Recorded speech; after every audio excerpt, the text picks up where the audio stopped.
아멘. 1절 말씀을 먼저 보도록 하겠습니다. 이렇게 되어 있죠. 그러므로 내가 말하노니 하나님이 자기 백성을 버리셨느냐? 그럴 수 없느니라. 여기에서 질문, 하나님이 자기 백성을 버리셨느냐? 이 질문에 대해서 바울이 답을 하고 있습니다. 그럴 수 없느니라. 그럴 수 없다. 이것은 확신에 차서 하는 말입니다. 버리셨느냐? 버렸을 수도 있고 안 버렸을 수도 있고 희미하게 대답하는 것 아닙니다. 또 버리지 않았지, 이렇게 담담하게 대답하는 것도 아닙니다. 버릴 수 없느니라.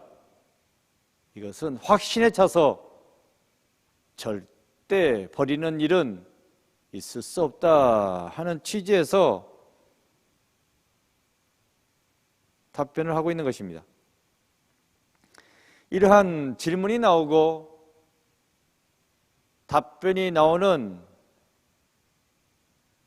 출발점은 11장이 아니라 10장, 9장까지 거슬러 올라가야 됩니다. 1장에서 8장까지의 내용이 일단락 되어지고 9장부터 새로운 내용으로 로마서가 시작됩니다. 9장을 시작하는 것은 바울의 고민입니다. 바울의 고민. 내가 쭉 선교를 다녀보니까 유대인들이 예수님을 영접하지 않았다는 것입니다. 왜 그랬을까? 유대인들은 왜 예수님을 영접하지 않는 것일까? 영접하지 아니하면 하나님의 자녀가 될 수 없는데, 구원받을 수가 없는데, 말로는 하나님의 자녀라고 하면서 예수님을 영접하지 않습니다. 아니, 더 나아가 예수님을 전하는 사도 바울을 박해했습니다. 사사건건 물고 넘어지고 복음 전하는 것을 방해했습니다. 도대체 왜 이러는 것일까?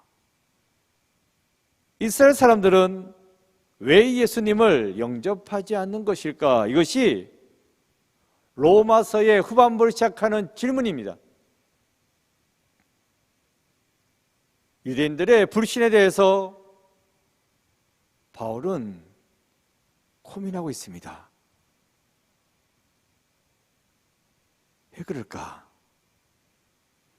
이에 대해서 출발부터 명확하게 하고 있습니다. 유대인들이 예수님을 영접하지 않는데, 그래서 구원받지 못하는데, 그렇다면 하나님께서 유대인들을 버리셨다는 말인가? 그런 거냐고. 이에 대해서 사도 바울이 대답하고 있어요. 절대로 그런 일은 있을 수 없다고 확신에 차서 대답하면서 오늘 본문이 시작됩니다. 이렇게 바울이 확신에 찬 답변을 할 수 있었던 까닭은 세 가지의 근거가 있기 때문입니다. 첫 번째로는 개인적인 근거입니다. 두 번째로는 신학적인 근거이고, 세 번째로는 성경적인 근거입니다. 하나님이 이스라엘을 버리지 않았다라고 확신에 차서 말할 수 있는 근거는 첫 번째 뭐라고 그랬어요? 개인적인 근거다. 그 개인적인 근거란 것은 무엇입니까? 나다. 나를 보라고. 여기서 나라는 것은 사도 바울을 말씀하고 있는 것입니다. 내가 누구냐고. 유대인 중에 유대인이라고. 이스라엘 지파, 베냐민 지파의 자손이라고. 그러면서 하는 이야기가 이러한 내가 보라고 예수님 영접하지 않았냐고.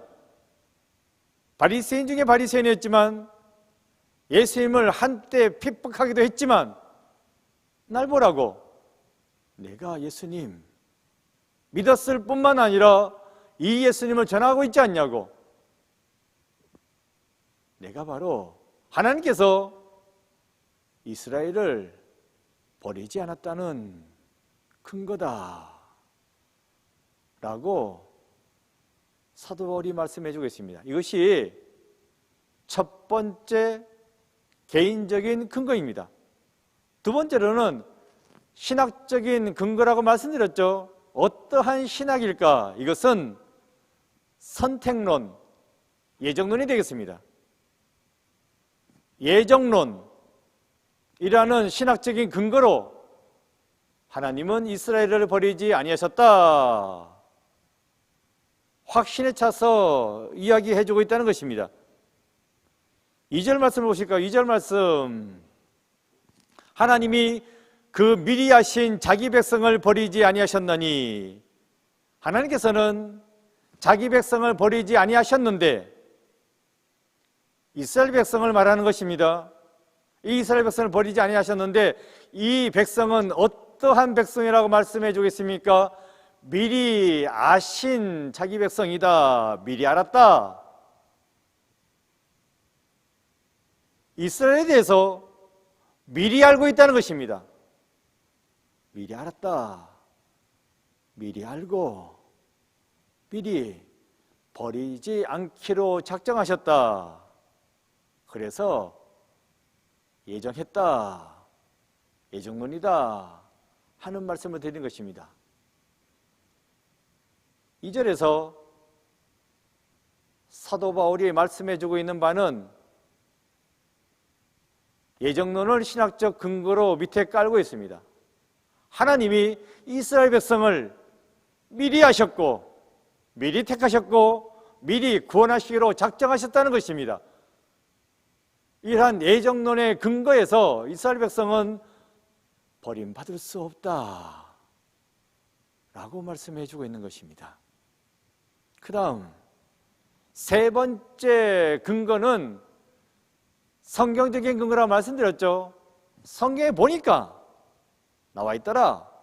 성경 어디를 봤습니까? 엘리야가 나오는 부분을 이야기해 주겠습니다. 엘리야가 로뎀 나무 밑에서 죽기로 작정하고 있었죠. 이제 다 끝났습니다. 갈멜산에서 영광은 있었지만 있어봤자 뭐 하겠습니까?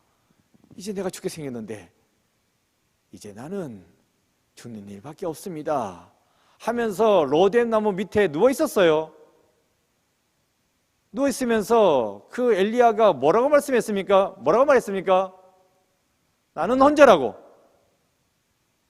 이제 나는 혼자라고. 나는 혼자인데 이세벨이 자기의 군사들을 이끌고 나를 찾고 있다고. 걸리기만 하면 나는 죽는다고. 그러니 이미 나는 죽은 목숨 것 같다고. 이세벨의 칼끝을 어떻게 피해갈 수 있겠냐고. 나는 끝났다고. 이렇게 푸념하고 있습니다. 그때 하나님께서 낙심해 있는 그 엘리야에게 뭐라고 말씀해 주겠습니까? 너는 혼자가 아니다. 네 뒤에 7,000명이 남아있다라고 말씀해 주었습니다. 바알에게 무릎 꿇지 아니한 7,000명이 남아있다고. 너는 혼자 아니라고. 네 뒤에 7,000명이 버티고 서 있는데 왜 두려워하냐고, 왜 염려하냐고 하는 그 내용을 사도 바울이 인용하고 있습니다. 엘리야, 버림받은 것처럼 여겨졌지만 절대로 너는 버림받지 않았다. 이세벨이 널 죽이겠다고 찾아오겠지만 그러나 너와 함께한 7,000명이 있다고. 그 7,000명 믿음의 눈으로 바라보라고. 그 7,000명이 너를 지켜줄 것이라고. 그래서 너는 절대로 죽는 일이 없다. 사명 감당하기 전에는 죽을 수가 없다. 내가 너와 함께한다. 이렇게 엘리야의 이야기를 성경적인 근거로 내세우고 있습니다. 이스라엘, 지금 당장은 버림받은 것 같을지라도 아니라는 것입니다. 엘리야 혼자인 것 같았지만 7,000명이나 있었다고. 유대인들 지금 당장 버림받은 것처럼 보일지라도 아니라고. 그들과 함께하는 믿음의 사람들이 있다고 하는 그러한 인용을 하고 있는 것입니다. 이렇게 사도 바울은 영접하지 아니한 이스라엘 사람들, 그렇다고 해서 버림받은 것이 아니라고, 절대로 그럴 수가 없다고. 첫째, 나를 보라고. 두 번째, 신학적인 근거가 있다고, 미리 예정하셨다고. 세 번째, 성경에 엘리야를 보라고. 혼자라고 벌벌 떨었지만 7,000명이나 뒤에 세워놓지 않았냐고. 그래서 이스라엘은 결코 버림받을 수가 없다 하는 이야기를 오늘 본문에서 해주고 있는 것입니다. 여기서 남은 자, 나 혼자만 남은 것이 아니라 너 외에, 너 말고도 7,000명이나 남아있다 해가지고 남은 자의 이야기가 나오고 있어요. 남은 자. 이스라엘이 예수님을 영접하지 아니하였는데 몽땅 다 그런 것이 아니고 부분적으로 예수님을 거절한 것이라고. 아직도 남은 자가 있다고. 예수님을 영접했고 영접할 자가, 남은 자가 있다고 말씀해 주겠습니다. 5절 말씀 보겠습니다. 5절. 그런즉 이와 같이 지금도 은혜로 택하심을 따라 남은 자가 있느니라. 남은 자가 있다 했는데, 남은 자,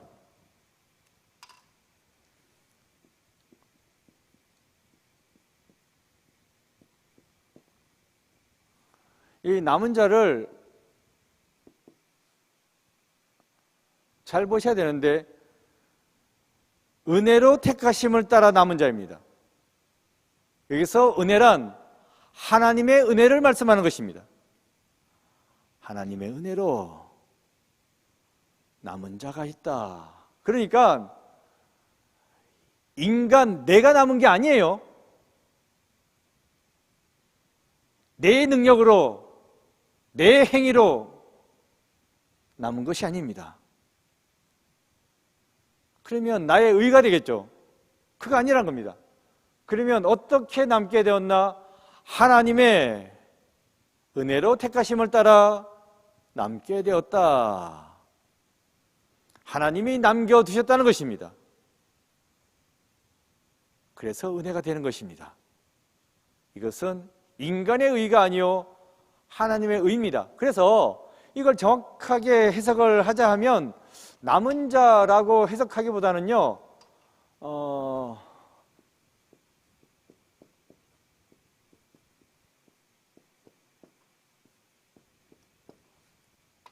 남겨진 자로 봐야 됩니다. 남겨진 자, 남은 자가 아니고 내가 남은 것이 아닙니다. 내가 뭐라고? 내 능력으로 남은 것이 아닙니다. 하나님의 은혜로 남겨진 것입니다.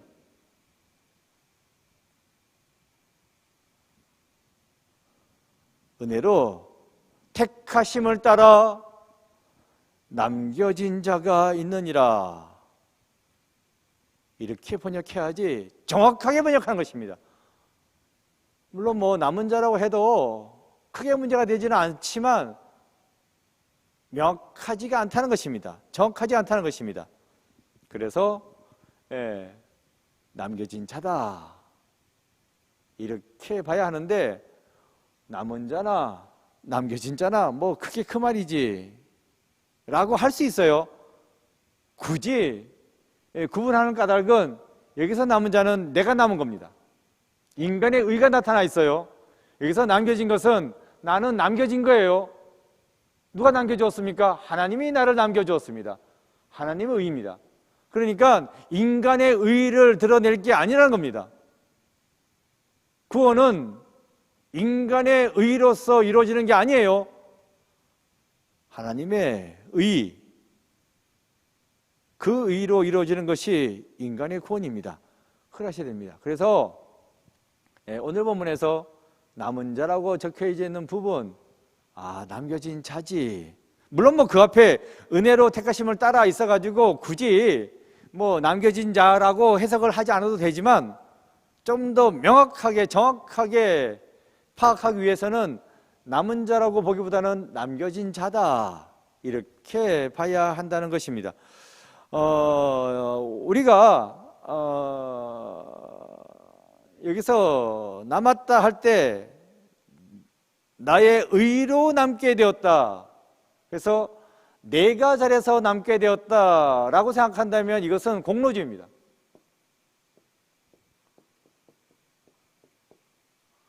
내가 잘해서 남았지, 내가 잘해서 구원받았지, 내 의로 나는 구원받은 거야. 이것은 공로주의입니다. 행위를 앞세우는 공로주의입니다. 남겨졌다, 나는 한 것이 아무것도 없지만 하나님의 은혜로 내가 남겨지게 되었습니다. 내 하나님의 은혜로 내가 구원받게 되었습니다. 이건 은혜주의입니다.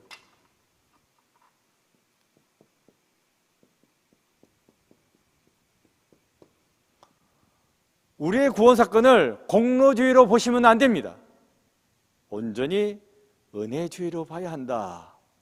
내 공로로, 내 의로, 내 노력으로, 내 힘으로, 내 행위로 구원받는 것이 아니라, 나는 아무것도 없습니다. 나는 한 게 아무것도 없고 오직 하나님의 은혜로 하나님께서 다 해주셨습니다. 감사합니다. 하나님께서 저를 남겨주셨습니다. 하나님께서 저를 구원시켜 주셨습니다 라고 고백하는 것이 은혜주의다 이겁니다. 이게 말이 약간 뭐 그게 그거 같은데 엄청난 차이가 있습니다. 잘 구분하셔야 됩니다. 공로주의로 흐를 것인가, 은혜주의로 나아갈 것인가.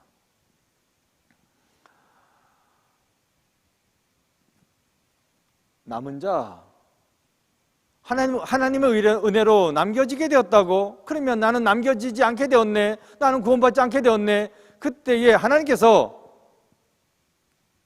나에게 은혜를 주지 않아서 내가 이렇게 넘어지게 되었구나, 구원받지 못하게 되었구나, 이렇게 나가면 이거는 핑계입니다. 핑계.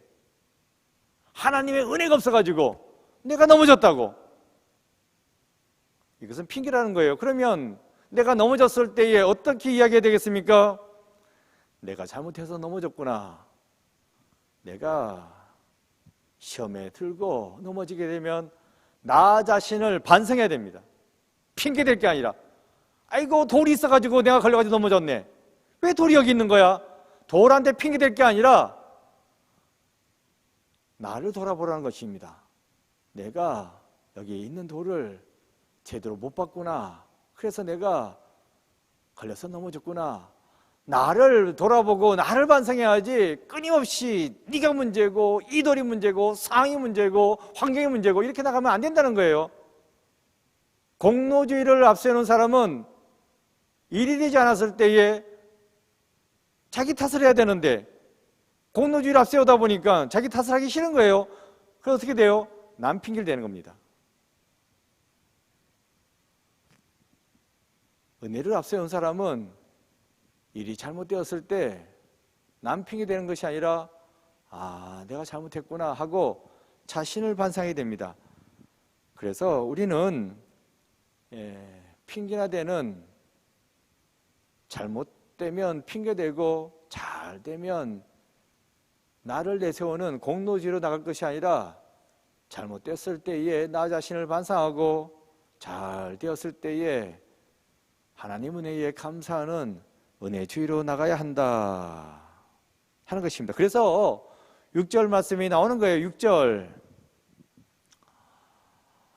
만일 은혜로 된 것이면 행위로 말미암지 않음이니 그렇지 않으면 은혜가 은혜되지 못하느니라.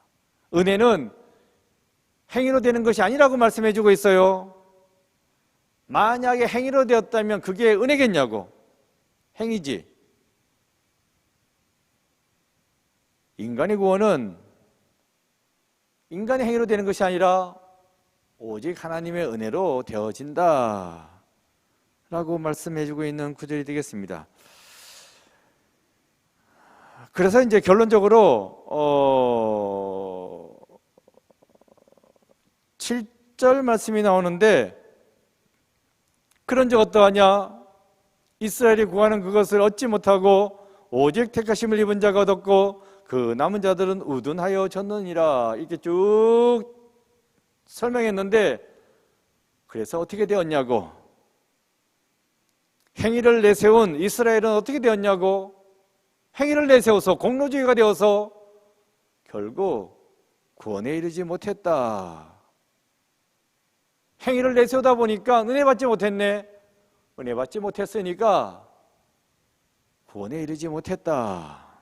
그렇다면 누가 은혜를 얻었는가? 이에 대해서 오직 택하심을 입은 자가 은혜를 얻게 되었고, 그래서 구원을 받게 된 것이다 라고 말씀해 주고 있습니다.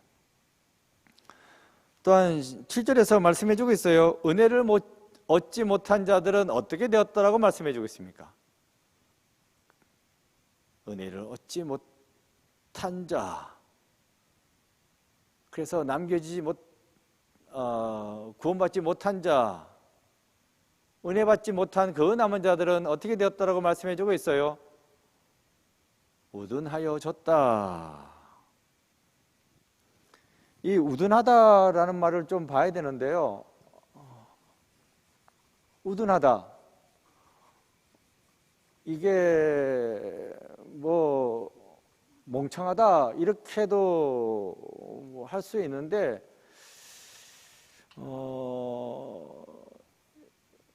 헬라어로 이 우둔하다 이 말이 포로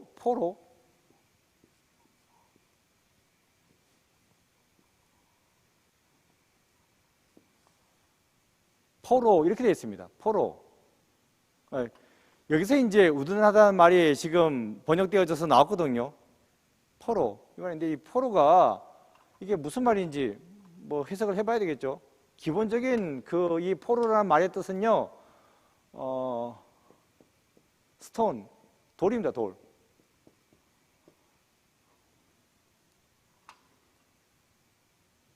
우둔해졌다 이 말은 헬라어 포로에서 나왔는데, 이 포로의 기본적인 뜻은 스톤이다, 돌이다라는 뜻이에요. 그러니까 구원받지 못한 자들, 하나님의 은혜를 입지 못해서 구원받지 못한 자들은 어떻게 됐다고요? 돌이 되었다 이 말입니다. 그 심령이, 영적인 상태가 돌처럼 딱딱해졌다 이 말입니다. 뭐 우둔해졌다니까 멍청해졌다라고 생각할 수 있는데 그런 뜻만 있는 건 아니에요. 물론 뭐 넓게 보면 그렇게 될 수도 있지만 그 마음이 돌처럼 딱딱해졌다. 그러니까 뭘 생각하시냐 하면 전도를 했는데 전혀 들어먹질 않습니다. 뭐 사람이 그냥 들은 척도 안 합니다. 진짜 돌같이 딱딱한 마음이 있어가지고 뭐 바늘 하나 찌를 틈도 없습니다.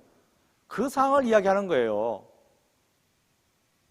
어느 정도 말씀이 비좁고 들어갈 만한 틈이 있어야 되는데 전혀 그런 것 없이 뺀돌뺀돌한 그런 상태, 차돌처럼 뺀돌뺀돌한 그런 상태, 이게 하나님의 은혜를 입지 못한 자, 그래서 구원받지 못한 자라는 이야기입니다. 이렇게 돌 같은 딱딱한 마음을 갖고 있으니까 8절 보겠습니다.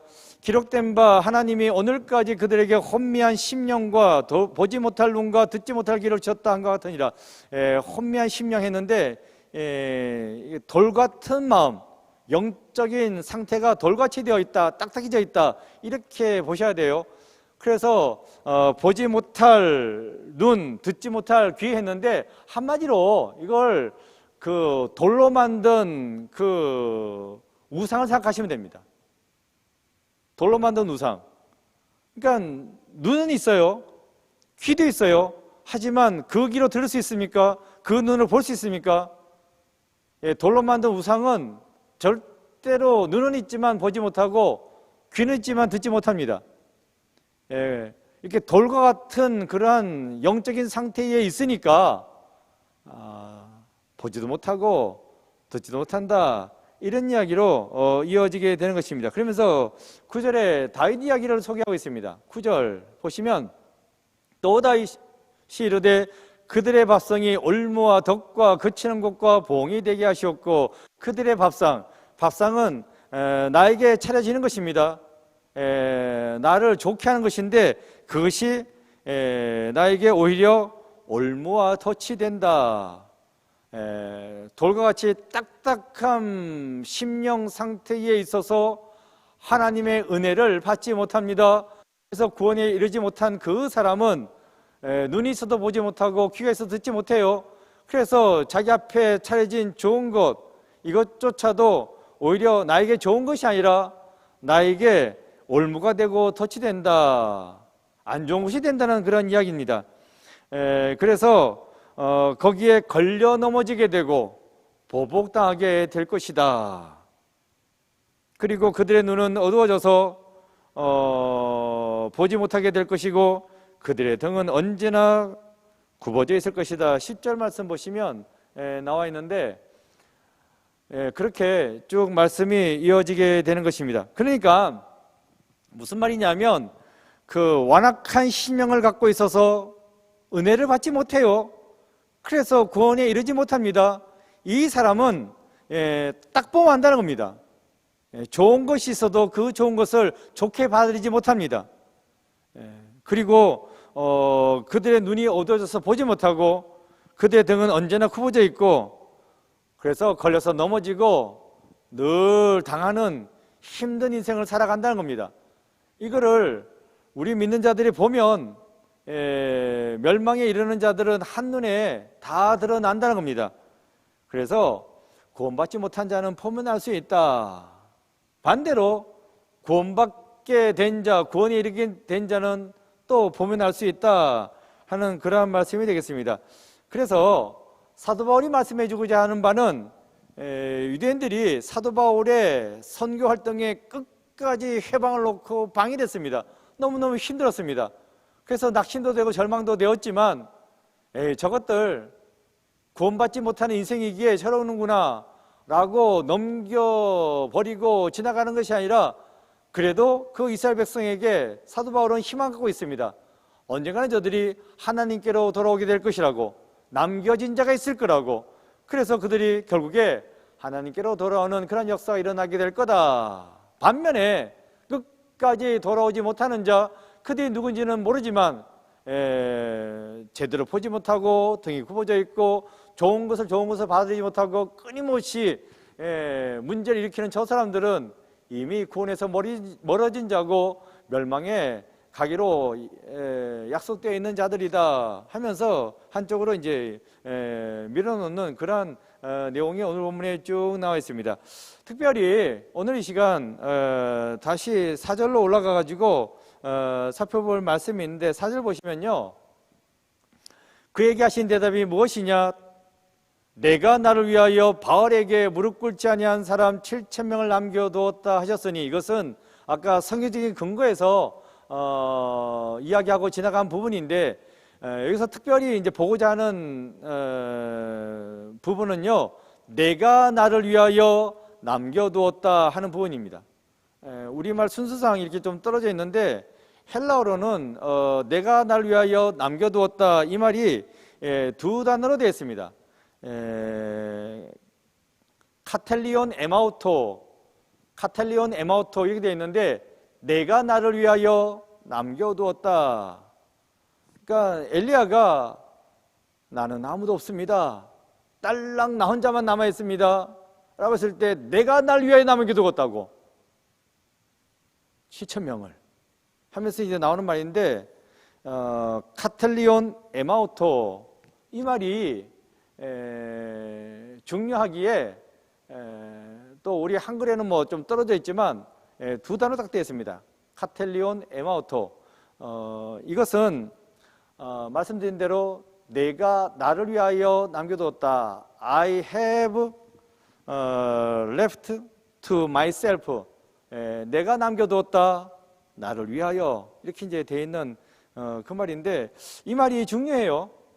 이 말이 중요해요. 왜 중요하냐 하면 하나님의 주권적인 통치가 드러나는 단어입니다. 우리가 남겨두는 게 아닙니다. 내가 남아있는 게 아닙니다. 하나님이 남겨두시는 것입니다. 나는 남겨둘 만한 힘이 없고 내가 남아있을 만한 힘도 없고 나는 할 수 있는 것이 아무것도 없는 가운데 하나님께서는 남겨두시는데 당신 스스로를 향해서 남겨두신다. 주권적인 통치를 말씀해주고 있는 구절이 되겠습니다. 여기서 소개해드리고자 하는 성경의 내용은 사무엘 당시에 이스라엘 백성들이 블레셋과 전쟁하게 되었는데 그때 전쟁에서 패하자 막판에 방책을 하나 세우고 나간 것이 있어요. 그 방책이 뭐냐 하면 우리끼리만 나가서 전쟁에 졌구나. 하나님이 함께 하셔야 되는데 하나님이 안 계셔가지고 우리가 전쟁에 진 것이라고. 그래서 하나님이 함께 하시는 그것을 드러내기 위해 가지고 하나님의 임재의 상징인 법궤를 가지고 나갔습니다. 그런데 그 법궤 앞세고 나갔는데 전쟁에서 어떻게 됐어요? 왕창 깨졌습니다. 대패를 했을 뿐만 아니라 아예 법궤까지 뺏겨버렸어요. 큰일 났죠. 전쟁에서도 지고 법궤도 뺏기고 법궤를 모시고 있던 제사장도 죽고 난리가 났습니다. 다 끝장났습니까? 절망적인 상황이에요. 그 법궤는 어디로 옮겨졌습니까? 블레셋의 수호신 다곤 신전에 놓여지게 되었습니다. 왜 하필이면 다곤 신전입니까? 옛날 전쟁은 신들의 전쟁입니다. 블레셋의 신 다곤이 이겼다는 거예요. 그래서 패배한 장수 여호와를 다곤 신 앞에 무릎 꿇린 것이 되겠습니다. 그렇게 했는데 하룻밤 자고 나니까 어떻게 됐습니까? 오히려 다곤 신이 엎어졌어요. 다시 세워놨습니다. 또 엎어졌어요. 이번에는 목도 날아가고 손목도 날아가고 난리가 났습니다. 그러면서 다른 신전을 옮기고 또 다른 신전 옮기고 해봤자 맨 마찬가지고. 여기서 제가 말씀드리는 것은 이스라엘 백성은 자기의 유익을 취하고자 하나님을 앞세웠지만 그래서 그 법궤를 빼앗기는 지경에까지 이르게 되었지만 그런 가운데서 절망을 끝나는 것이 아니라 그렇게 했을 때에 하나님께서 직접 움직이셔가지고 다곤 신을 치고 블레셋 사람들을 치고 결국에는 다시 이스라엘 땅으로 돌아오십니다. 하나님의 주권적 역사가 된다는 것이죠. 우리 인간의 잘못으로 하나님의 영광이 가렸어도 그 하나님의 영광은 가려지는 것이 아니라고 결국 하나님이 움직이셔가지고 그 영광을 드러내신다 하는 것을 우리가 알 수 있습니다. 오늘 본문도 마찬가지예요. 엘리야는 나 혼자만 남았다고 절망적으로 이야기했지만 아니라고. 남겨진 자가 있다고 7,000명이나 있는데 그것은 나를 위하여 내가 직접 남겨둔 자들이라고 하는 그런 말씀하고 계십니다.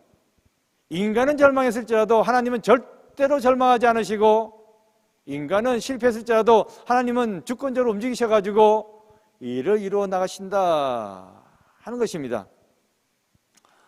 우리나라의 상황이 좋지 않습니다. 특별히 한국 기독교가, 한국교회가 너무 힘든 가운데 있습니다. 하나님의 영광을 가린 것입니다. 세상에 나와서 교회 다닌다 하면 완전히 사람들이 좋지 않게 봅니다. 하나님의 영광을 가리고 있는 것이죠. 그렇다고 해서 절망할 거 아닙니다. 우리가 실수했지만 하나님께서는 역사하셔서 다시 영광을 받아주실 줄로 믿습니다. 그래서 우리는 어떠한 상황 가운데서 절대로 실망해서는 안 된다는 것입니다. 오늘 본문도 마찬가지예요. 유대인들, 사도 바울이 아무리 봐도 유대인들 도대체 구원받지 않을 사람들처럼 보였습니다.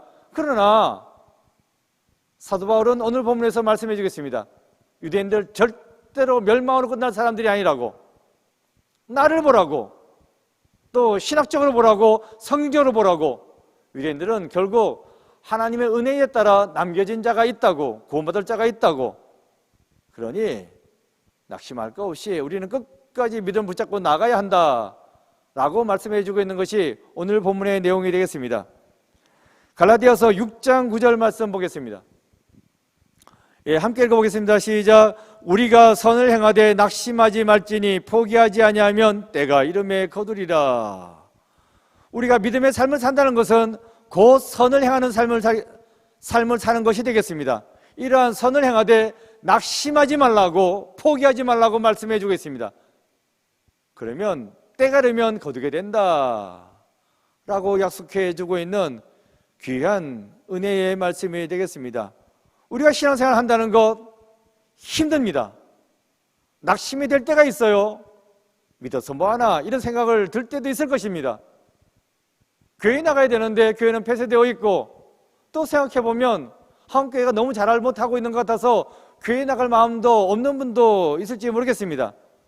그러나 우리가 신앙생활 한다는 것은 단순히 이 땅만을 바라보고 신앙생활 하는 건 아닙니다. 이 땅과 더불어 우리는 새하늘과 새 땅을 보고 있습니다. 이 땅에서의 구원이 아니라 새하늘과 새 땅에서 구원을 바라보고 우리는 신앙생활을 한다는 것입니다. 그런 거로 그 구원을 이루어 나가기 위해서 우리는 절대로 낙심하거나 포기해서는 안 됩니다.